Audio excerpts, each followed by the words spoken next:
Kita akan lihat satu aspek Tuhan Allah kita sebelum kita ada pertemuan kudus. Dalam Mazmur 103 firman Tuhan beri kita firman-Nya. 103, Mazmur 103. Mazmur 103. Tuhan penuh belas kasihan dan kasih kurnia. Ini dalam EBB ya. Tuhan penuh belas kasihan dan kasih kurnia, panjang sabar serta melimpah kasih-Nya. Dia tidak sentiasa memarahi kita dan tidak menyimpan kemarahan-Nya untuk selama-lamanya. Dia tidak memperlakukan kita berdasarkan dosa kita dan tidak menghukum kita setimpal dengan kesalahan kita. Karena sebagaimana tingginya langit di atas bumi, demikianlah limpah kasih-Nya kepada orang yang takut kepada-Nya. Sebagaimana jauhnya timur dari barat, begitulah jauhnya Dia telah membuang keingkaran kita daripada diri kita. Sebagaimana Bapa mengasihani anak-anak, demikianlah Tuhan mengasihani orang yang takut kepada-Nya. Karena Dia tahu bagaimana kita dibentuk. Dia ingat bahwa kita ialah debu. Hidup manusia seperti rumput, seperti bunga di padang, begitulah dia berkembang. Angin meniupnya, maka tiadalah dia lagi, dan tempatnya dahulu tidak mengingatinya. Tetapi kasih Tuhan dari selama-lamanya sampai selama-lamanya bagi mereka yang takut kepada-Nya, dan perbenarannya sampai anak cucu, kepada mereka yang mematuhi perjanjian-Nya dan kepada mereka yang mengingati ajaran-ajarannya. Tuhan telah menempatkan takhta-Nya di surga, dan kerjaan-Nya memerintah semua yang ada. Ini dalam Mazmur 103 ayat 8 sampai 19. Satu ayat, satu bagian firman Tuhan lagi, Matius 11 ayat 28 sampai 29. Tuhan Yesus berkata, "Come unto me, marilah ke sisiku, wahai semua yang jerih lelah dan memikul beban berat. Aku akan memberimu kelegaan. Ambillah kuk daripadaku dan terimalah ajaranku, karena aku ini lemah lembut dan rendah hati, maka jiwamu akan tenang." Saudara-saudari, di dalam dua firman ini kita lihat Allah kita adalah Allah yang penuh dengan kasih, a compassionate God. Allah yang senang memberkati, menerima dan menolong. Dia katakan come unto me. Dalam perjanjian lama seperti Bapa mengasihani anaknya. Dan dalam perjanjian baru Yesus katakan come unto me, yang lebih, yang berbeda orang. So kita lihat dalam aspek ini, kita lihat the nature of a God is a compassionate God, a merciful, loving and compassionate God, and our heavenly Father. Tapi kita lihat sebetulnya lagi dalam firman Tuhan di dalam Yosua 6 ayat 17 sampai 21. Kill them all. Bunuh, hapuskan semua mereka, kata firman Tuhan. Baik binatang, manusia, yang muda, yang tua, hapuskan semua dengan pedang. Firman Tuhan katakan demikian. So ini satu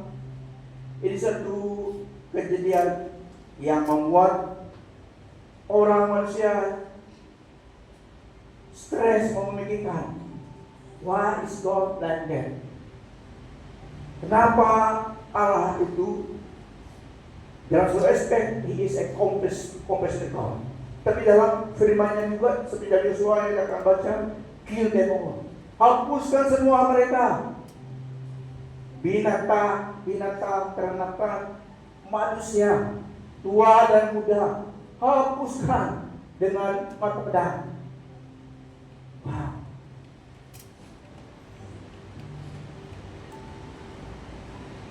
Firman Tuhan memberi kita pengertian. Scripture explain Scripture. Okay? Firman Tuhan menerangkan firman Tuhan itu.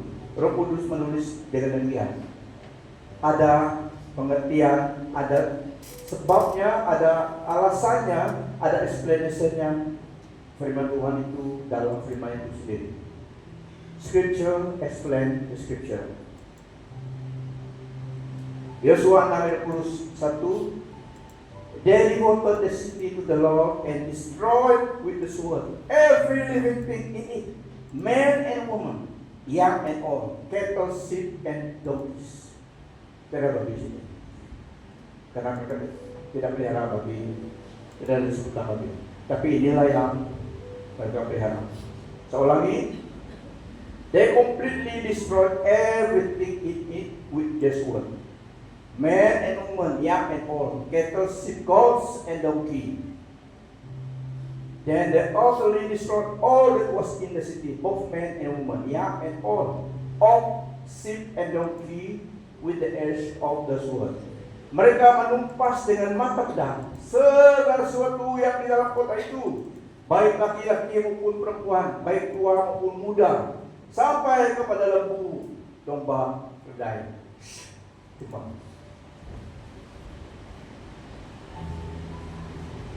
Kita baca di ayat 17.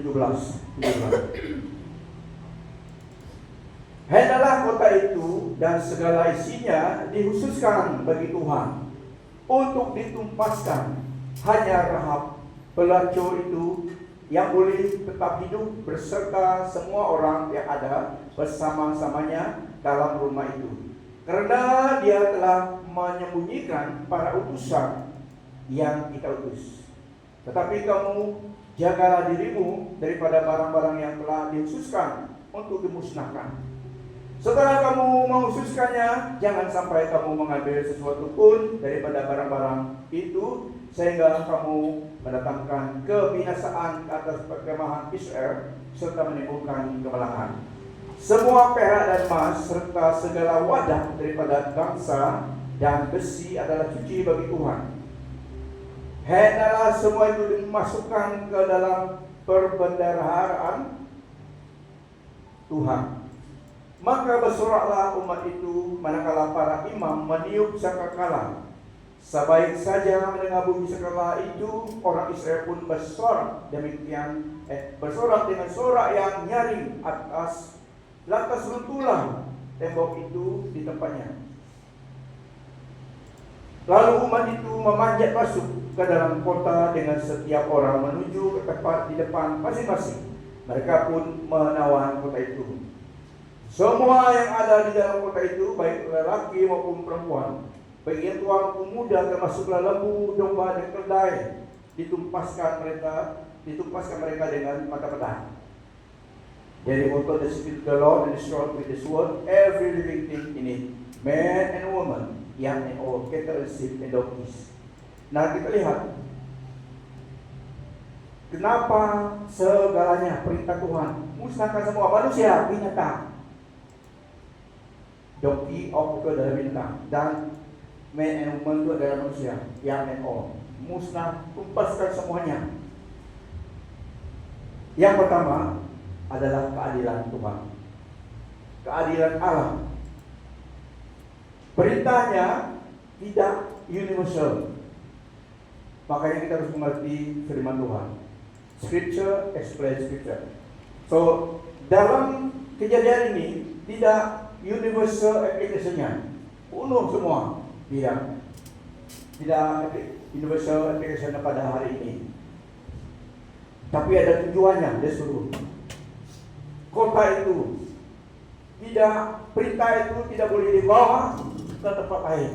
Sampai hari ini juga tidak boleh, tidak sama. Konteksnya tidak sama. Itulah firman Tuhan yang kita mengerti konteks dan perintahnya. Kejadian, the incident, historical context. Karena memang firman Tuhan, tapi tidak boleh diambil dan terus application-nya secara tepat. Harus ada in context dan apa yang intention firman itu pada masa itu. So di sini adalah memang perintahnya pada masa itu demikian.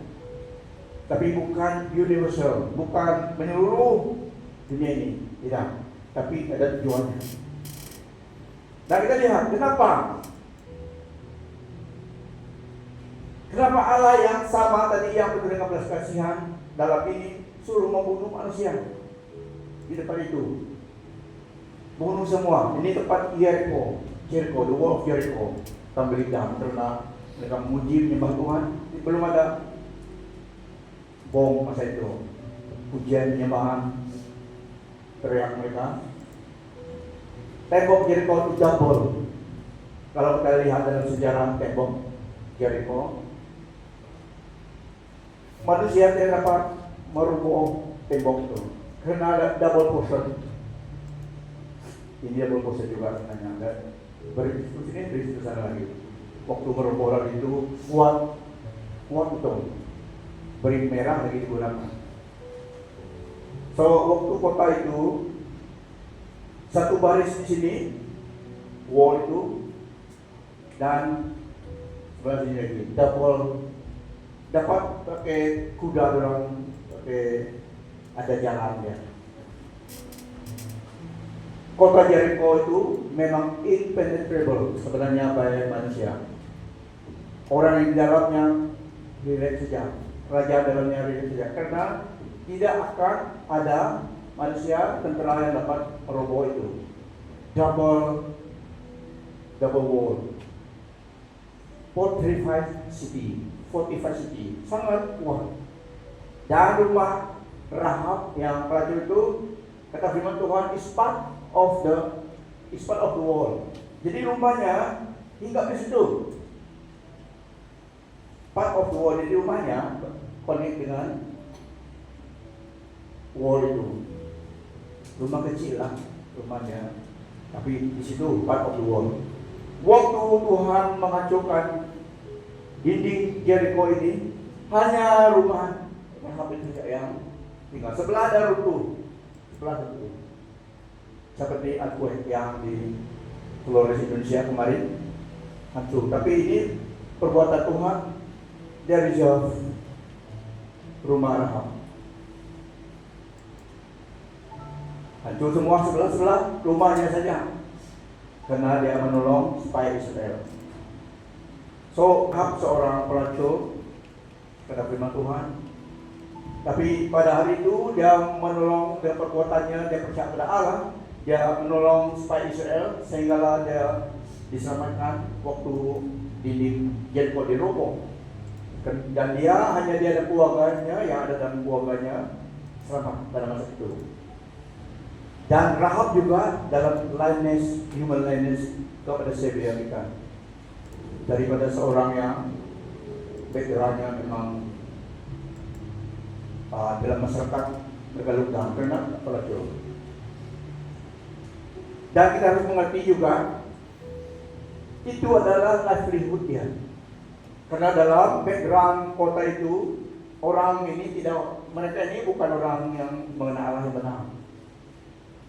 Itu adalah urusan kehidupan mencari nafkah hidup mereka.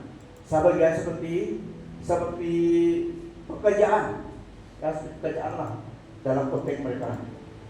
Agent itu. So masa inilah yang kota itulah yang Tuhan destroy, semua umatnya harus dihapuskan, hanya Rahab saja. Yang dibunuh itu adalah manusia juga, ya, manusia ciptaan Allah. Ada yang tanya, if God is love, kalau Allah itu kasih, kenapa ada seluruh orang Israel membunuh semua manusia musuh mereka di Jericho? Nah, kita perlu mengerti full konteks kisah itu. Melihat kekudusan karakter Allah, kesabarannya dan planningnya untuk menyelamatkan manusia melalui Tuhan Yesus Kristus. Kalau orang yang mau melawan Allah dan membuat ajaran yang lain, yang katakan Allah itu tidak buat Allah yang baik. Tetapi kita harus mengerti konteks kisah itu. Kenapa Tuhan menentang? Pertama, Yang Tuhan maksudkan adalah memang dan suruh lakukan. Maksudnya bukan menghancurkan bangsa, semua bangsa, tetapi tujuan Tuhan adalah karena Dia Allah yang kudus. Dia mau umatnya.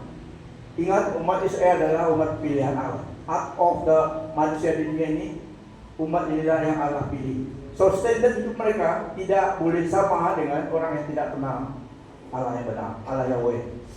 Jadi Dia mau menghancurkan semua kejahatan, all the evil di depan mata Israel.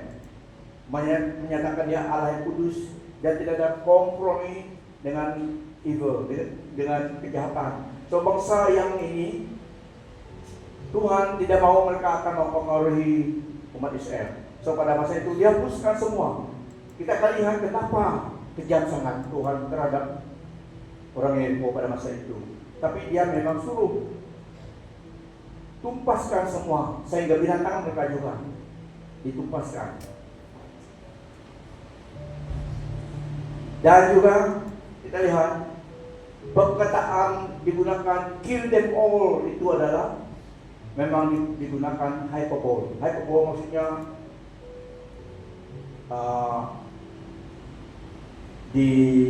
dibesarkan. Pun hyperbole perkataan yang kalau perkataan yang pandai pitam am, ada lagi pitam am, sudah pun pitam tanpa am lagi. Ada lagi apa lagi kan pada yang banyak macam-macam. Beleh, sudah pun merah beleh, sudah hitam hitam. Yang manis, yang pahit apa? Migran. Kalau migran itu terlalu manis. Beleh, beleh teh. So itu hyperbole yang tapi dalam ayat yang ini itu adalah perkataan answered war cry. Kita harus tahu konteks mereka masa itu, bukan mereka dalam masa kita. So konteks mereka masa itu, itulah yang mereka mengerti. So kill them all dan satu war cry. Memang Tuhan mau menghapuskan bangsa yang itu pada masa itu. Tapi itu juga satu perkataan seruan peperangan masa itu. Tidak boleh give in kepada ketakutan. Itu masa perang, bukan masa yang santai seperti sekarang ini. Tapi Tuhan mengarahkan, menupaskan semua yang lain dengan pedang. Rahab dan keluarganya diselamatkan. So bukan Tuhan semua dihapuskan, ethnic cleansing, tidak. Tetapi ada tujuannya, ada sebabnya. 3 sebabnya. Kita lihat dalam kisah itu. Kenapa Tuhan memberi command? Ini perintah, bukan mereka harus ikut. Karena Tuhan yang memerintah, harus lepaskan semuanya. Barang-barang yang perlu ambil, emas dan itu ambil, beri dalam pembendaraan. Tapi manusia binatang tadi lepaskan. Ada 3 sebab, 3 purpose.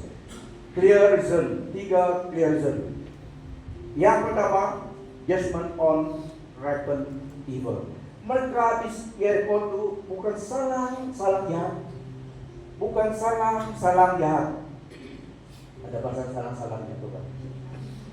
Saya tahu salah itu kan. Mungkin benarlah kan. Ada juga tidak salah jahat dengan itu. Jahat terlalu jahat. Kalau ada lagi bahasa itu yang terlalu jahat. Tenang apa? Mana bilang ada lagi kata apa itu? Mereka bukan salah jahat, terlalu jahat, sehingga Tuhan make the final decision hapuskan. Seperti Sodom dan Gomora pada masa itu manusia terlalu jahat. Every inclination of their heart is what evil, kata Tuhan. So caranya adalah hapuskan saja. Allah yang menciptakan manusia, the only one and creator. Tapi Dia juga yang suruh hapuskan Sodom dan Gomora without mercy. Semua di situ hapuskan. So yang pertama, mereka ini memang terlalu jahat. Pada masa itu kejahatan meluasa, ripen evil. Mereka ini adalah orang Kanaan, bangsa Kanaan. Kita tahu Allah yang punya bumi ini, Dia yang memberi Israel allocation tanah mereka. Memang ada orang hidup di situ dulu, tapi Allah suruh perintah mereka conquer. Semua kawasan ini kamu punya. Ada mapnya Allah beri pada Yosua mereka. Musa tidak masuk, tapi Yosua yang bawa. Daripada termasuklah Iran, Kanaan. Orang yang mendiami di situ menjadi tawanan. Karena Allah yang memberi tanah itu, karena Allah yang punya tanah. The earth is the Lord. Dia punya bumi ini. Dia beri kepada siapa yang mau. Dan dia beri orang Israel pada masa itu umat pilihan Allah. Jadi orang yang dulu hidup di situ, memang ada manusia yang duduk di situ. Kanaan lain. Mereka ini terlalu jahat karena mereka tidak kenal Allah yang benar. Kejahatannya yang terlalu kejam sampai terlihat ciri-cirinya di kejadian yang Hamas lakukan. Mereka ini, orang tua mereka buat sacrifice anak-anak. Anak-anak bayi-bayi diberi kepada dewa mereka untuk dikorbankan. Itu yang praktis mereka. Seperti orang Kristen datang kebaktian, so mereka bawa anak beri kepada dewa. Hidup.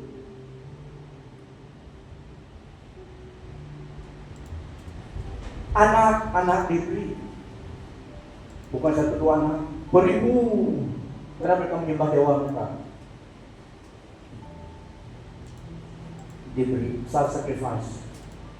Karena iblis yang dewa itu tuntut itu, bawa anak-anak mungkin 100 satu hari, bawa yang ada hari Minggu kita datang kebaktian. So mereka waktu mereka buat ritual menyembah dewa mereka, anak-anak kecil lah disembah di atas platform itu. Tidak dibunuh dulu, simpan di situ, dibakar dan dibunuh di situ. Darah mereka tumpah atas altar dewa mereka, anak mereka sendiri. So itu perbuatan orang Kanaan, sama seperti Sodom dan Gomora juga, terlalu jahat manusia masa itu. Tuhan menunggu sampai penuhlah perbuatan mereka, dosa mereka, barulah dia bertindak.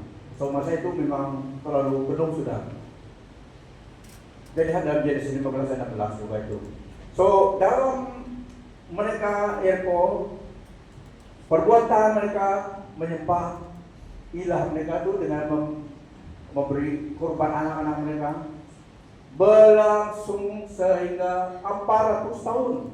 Just imagine.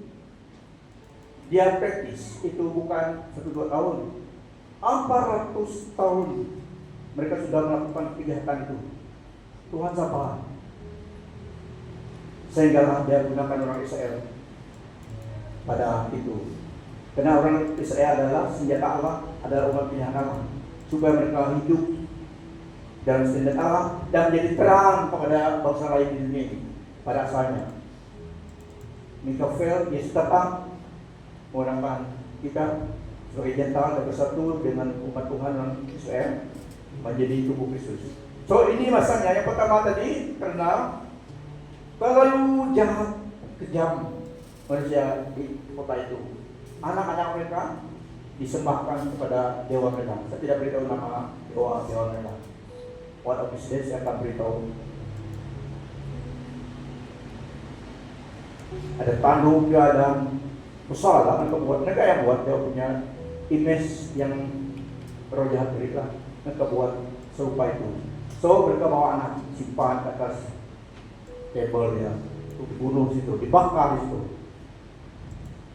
400 tahun praktis itu dihentikan, bukan 10 tahun ini, 400 tahun. Wah, saudara punya sebagai sangat kejam hati manusia.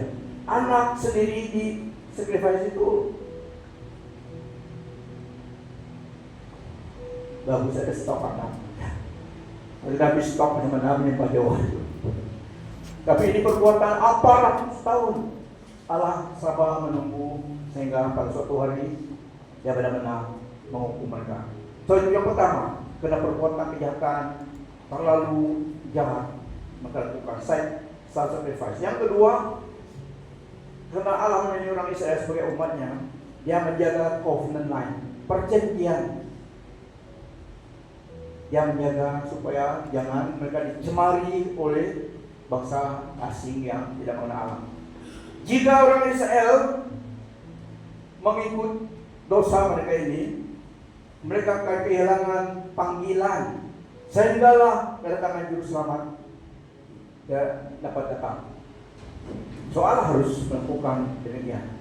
Karena orang Israel yang dipilih Allah supaya menjadi terang kepada bangsa-bangsa di dunia ini pada masa itu. Dan dia menjaga protected covenant lain. Melalui dari mereka juru selamat akan hadir ke dunia ini sampai Tuhan Yesus datang. Tuhan Yesus adalah orang Yahudi. So ini yang kedua, God protected covenant line, supaya orang Israel tidak akan kehilangan panggilan mereka to bring the Savior into the world. Yang ketiga, hanya Allah pencipta yang merindu kepada manusia. Dia yang berhak atas kematian dan kehidupan. Dia authorize pembunuhan itu. Dia memiliki authority dan ada hak. Dia ada hak atas semua manusia ciptaannya. We cannot question his judgment. Sebab dia adil dan dia melakukan demikian. Dan after all, he own life and death. Dialah sumber kehidupan dan kematian juga. Dia Allah. Tapi dia melakukan yang adil. Jadi, what it is not, apa yang bukan kehendak Tuhan, kejadian itu. Bukannya dia mau menghancurkan suku-suku bangsa, genocide. Mereka ini tidak bertobat-tobat, tidak ada pertobatan bagi mereka, hanya rahmat saja. Harus dihapuskan. Bukan Allah bilai untuk menghapuskan manusia demikian saja. Tidak. Siapa yang bertobat memang diberi pengampunan. Tapi mereka tidak. Rata-rata 40 tahun sudah melakukan demikian. So yang kedua, kejadian demikian bukan bermaksud, bukan berarti approval kepada keganasan. Dalam firman Tuhan, Allah itu yang suruh membunuh. So tidak salah membunuh. Tidak. Konteks, kita mengerti konteksnya dan historical konteks dan intention author pelajaran budaya mereka pada masa itu, kita mengerti semuanya. Tidak universal lakukan. Kalau orang yang ekstremis dia gunakan ambil sana sini firman Tuhan itu dipakai untuk justify action dia, tidak. So bukan approval of war of violence today untuk hari ini. Dan tidak boleh mempersalahkan, menuduhkan Allah orang Kristen membunuh manusia juga. Karena di dalam ayat ini ada dalam ayat itu. Memang ayat itu ada demikian, tapi bukan untuk mengertinya, pengertiannya. So bukan approval of war of violence today. Dan bukan not God final way. Bukan cara Allah yang final bagaimana. Tuhan Yesus mengubahkan segala-galanya. Dia datang supaya Taurat, Musa dan Nabi itu digenapi di dalam dirinya. tidak tidak dibilit tapi dipenuhi. Dia datang menanggung semua the holy command of God itu dalam pengkomitmen di dalam dirinya. Tidak ada an eye for an eye lagi. Itu harus datang. Pipimu ditumbuk, kasih pipi sebelah. Harus mengerti juga itu, bukan literalnya Tuhan. Kalau Tuhan tumbuk, musuh kamu tumbuk sebelah sini, sebelah lagi. Tidak. Kalau harus mengerti. Orang yang suka-suka jenaka itu salah pengertiannya demikian. Tertumbuk pipi tumbuk sebelah. Terus bilang suruh tumbuk sebelah lagi. Kamu tumbuk dia saja juga, jangan biar kamu lagi. Dan tumbuk sekali, tumbuk dia 2 kali. Tidak, itu kurang. Tapi itu tidak maksud Tuhan Yesus ya. Memang ada firman Tuhan, if someone slap on the face, turn to him the other cheek. Go to 1 mile, go with him 2 mile. Dia minta bajumu, beri dia kotmu. Kita harus mengerti maksud sebenarnya parabel ataupun firman Tuhan itu. So Tuhan Yesus datang menggenapi semua hukum Taurat, kesempurnaan. Dia datang tidak meniadakan itu, tapi menyempurnakannya. Dan dalam dia kasih karunia disempurnakan. Dia yang berhak atas revenge. Musuh kita, dia katakan, pray for your enemy. Berdoa untuk musuhmu, jangan dendam. Karena Tuhanlah yang berhak atas dendam dan menghukum orang. As for you, pray for your enemies, kata dia. Karena after all, yang Tuhan pikirkan adalah hidup kita, keselamatan bagi semua jiwa. Tuhan Yesus datang, so di dalam dia, semua yang percaya kepada dia sempurna. Semua yang menerima sebagai Tuhan dan Juru Selamat dibenarkan oleh iman kepada dia. Dia yang menjadi kekudusan kita. Tidak ada manusia yang dapat fulfill command Allah dengan kekudusan yang diterima oleh Tuhan. Ya, command Tuhan tidak dapat disempurnakan hanya di dalam Yesus. Dia yang menggenapi semuanya. Ada satu anak muda yang kaya. Dia kamu sebelah anak muda yang kaya dalam itu seman. Dia baik sekali. Dia tidak mencuri, dia tidak merokok, dia tidak buat yang jahat. Dia memberi offeringnya. Dia jumpa Tuhan Yesus. Good teacher, guru yang baik. What must I do? What must I do to offend eternal life? Apa yang saya harus lakukan supaya mendapat hidup yang kekal? Kenapa kamu bilang bagus? Hanya Allah yang bagus.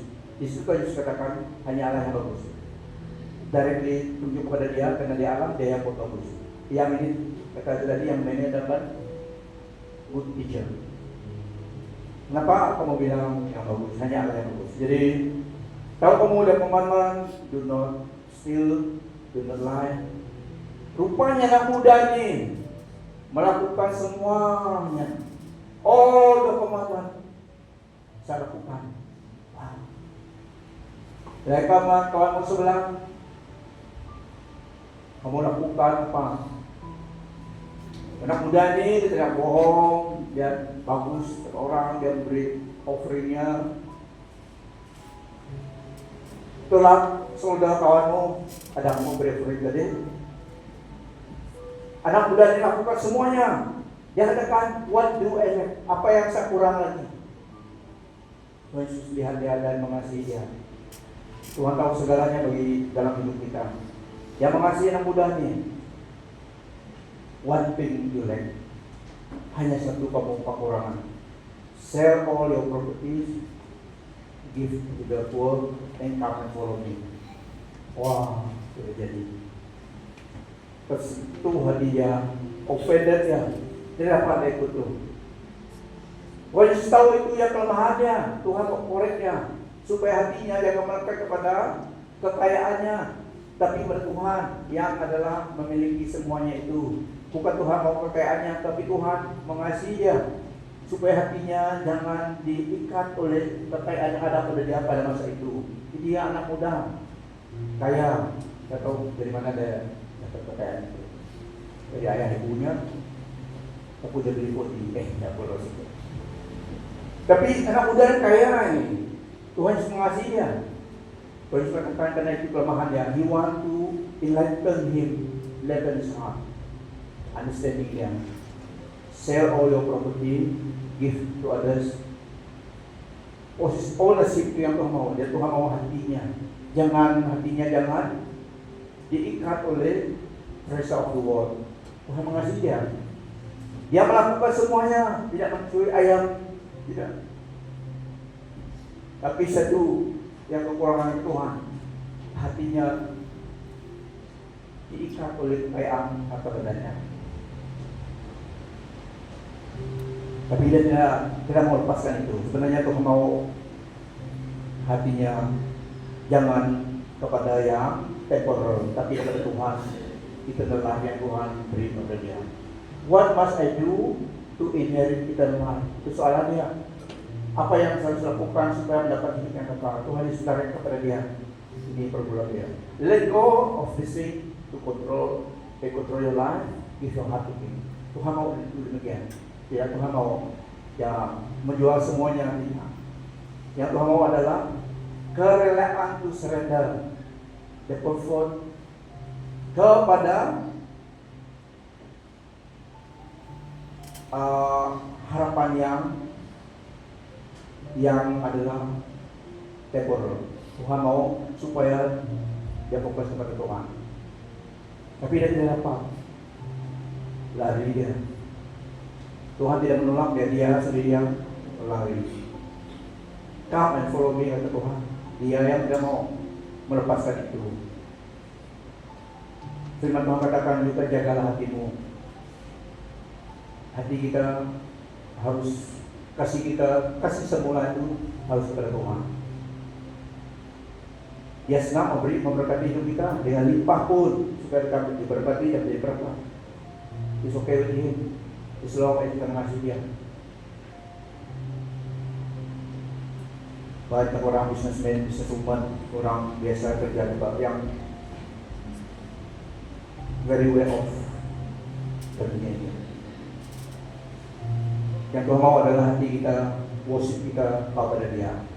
Karena inilah yang akan kita terima juga daripada dia, adalah perbuatan kita kepada dia, kasih kita, perbuatan kita, kesempatan yang kita lakukan bagi namanya waktu kita di dunia ini. Itu yang reward.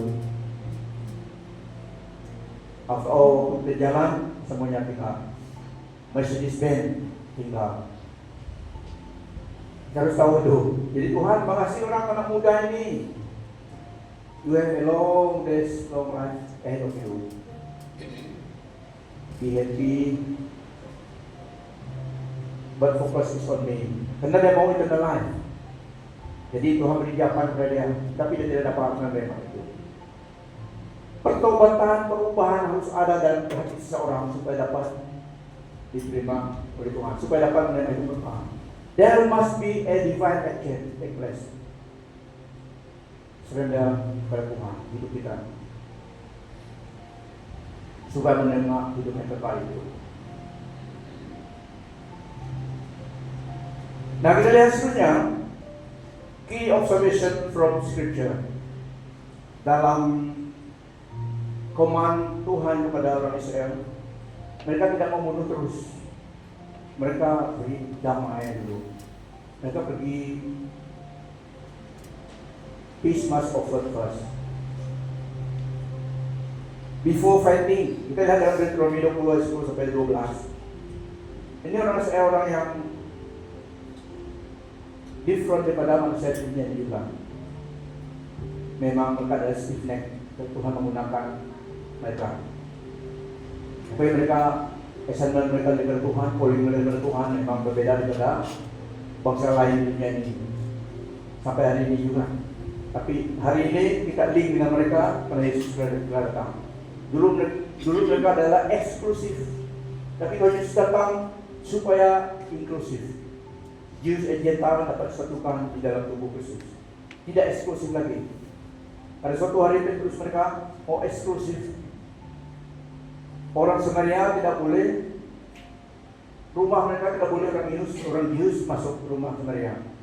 Karena mereka di dalam masa konteks mereka, Samaria, orang Samaritan adalah anjing. Dia adalah anjing. Tuhan Yesus katakan, it is not proper to give the bread to the dog. Bukan dia katakan anjing, tapi bangsa yang lain daripada orang Israel, mereka adalah anjing. Tapi tidak dapat digunakan pada hari ini. Kamu anjing. Itu konteks mereka, budaya mereka turun-temurun antara mereka hidup di situ, pengertian itu begitu. Orang Israel dalam Leviticus 10-12, before fighting, Israel must offer peace. Only those who had in their heart assessment. Mereka mau berdamai dengan bangsa di situ. Tapi mereka, bangsa ini tidak berdamai melawan mereka akan serang. Itu budaya mereka. Apabila kamu menghampiri sebuah kota, ini dalam Ulangan 20:10-13. Apabila kamu menghampiri sebuah kota untuk memeranginya, tawarkanlah pendamaian kepadanya. Nah, sebelum mereka akan pergi di sebuah perang. Kalau mereka mau berdamai, mereka tidak perang. Tapi kalau mereka mau melawan, mereka terus perang. Jika kota itu memberikan sambutan terhadap seruan damaimu dan membuka pintu gerbangnya untukmu, maka semua orang yang ada di situ akan menjadi buruh paksa dan berkhidmat tepung. Mereka akan menjadi sedang mereka. Itu budaya mereka pada masa itu. Kalau mereka tidak mau takluk, dilawan. Tapi kalau mereka mau berdamai, surrender, jadi mereka menjadi pekerja orang Israel. Tapi kalau mereka mau melawan, lawan, tapi itu yang over dulu. Itu dulu ya, sekarang tidak.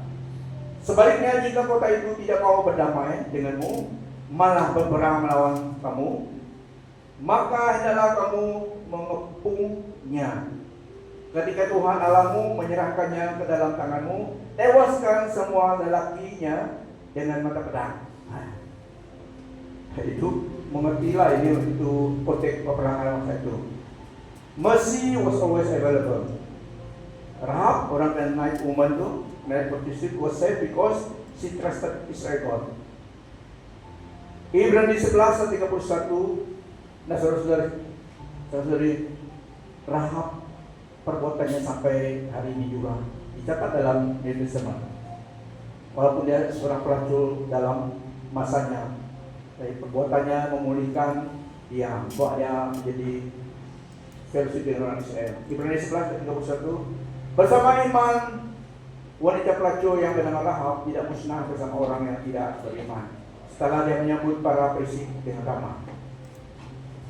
Nah, saudara-saudari, karena kita harus mengerti orang Israel adalah unik. Allah memilih mereka, teokrasi. Mereka orang Israel, mereka lah kerajaan Allah di dunia ini. Dan sekarang ini, the church, gereja adalah the spiritual kingdom. Gereja tubuh Kristus adalah kerajaan Allah di dunia ini, spiritual kingdom. Yohanes 18:38. So, dalam perjanjian baru tidak ada commandment untuk violent, perfect, only love and prayer. Memberi satu covenant. Nah, Allah menghakimi dosa bukan skin color. Allah menghakimi dosa bukan sama ada putih ataupun hitam, tidak. Tapi dosa yang dihakiminya. Mereka pada masa itu adalah idolatry, menyembah berhala dan corruption, moral corruption. Sangat jahat perbuatan mereka. Anak mereka dibakar, dibunuh kepada dewa. Dewa tuntun itu daripada mereka. Anak mereka rela memberi kepada dewa mereka. 400 tahun perbuatan itu dibuat. Bukan pendek masanya, 400 tahun. So, untuk kita, what we must do?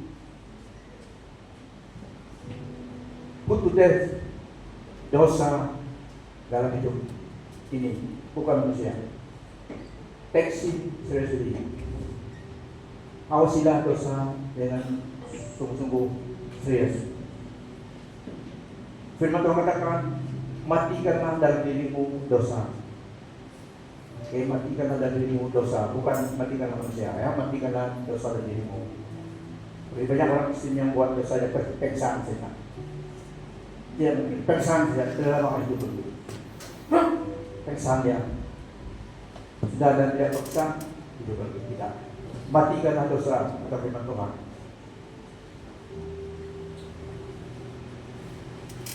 Kolose 3 ayat 5. Karena itu matikanlah dalam dirimu segala sesuatu yang duniawi, yaitu percabulan, kenajisan, hawa nafsu, nafsu jahat, dan juga keserakan yang sama dengan penyembah berhala. Oke, so ini untuk kita pada hari ini. Dosa adalah musuh kita. Guide your heart and family. Separate from influences that pull you from God, not just as Israel was told to separate from God of worship. Jagalah dirimu dan keluarga. Jangan dipengaruhi oleh manusia lain yang menyembah berhala dan tidak kepada Tuhan. Kita masih hidup dalam dunia sampai sama mereka pada masa itu. Di Robin juga banyak ada yang menyembah berhala itu. Kalau kamu tiang-tiang tinggi itu dinyala, ada masanya yang menyala, para staff saja. Ada juga masa mereka buat convention, ditutup jalan dan mereka disitulah buat acara Halloween itu. Jadi jalan Tampiku juga ada. Orang manusia menyembah berhala, tidak menyembah Tuhan yang benar. Pada suatu hari lah Tuhanlah yang berhak menghukum mereka, bukan kita yang pergi musnahkan tempat itu, tidak. Walaupun mereka menyembah Tuhan Yesus, tapi itulah pilihan. Allah memberi manusia pilihan. Unless and until hati mereka berubah dan mengenal Tuhan Yesus, mereka bertobat, barulah hidup mereka berubah. Itulah orang percaya diselamatkan untuk melayani Tuhan, menyampaikan kabar baik kepada orang yang lain supaya mereka selamat. Tuhan mau manusia selamat jiwanya, tapi ada karena manusia. Mereka harus bertobat datang kepada Tuhan. Bukan salah Tuhan kalau manusia jiwa rusak itu dihukum kelak. One of these days. Tapi Tuhan dilahirkan untuk menyelamatkan orang. Tuhan Yesus datang supaya ada semua harapan kepada semua manusia. Lihat kamu, semua ada harapan. Karena Tuhan adil. Tuhan Yesus penuh dengan belas kasihan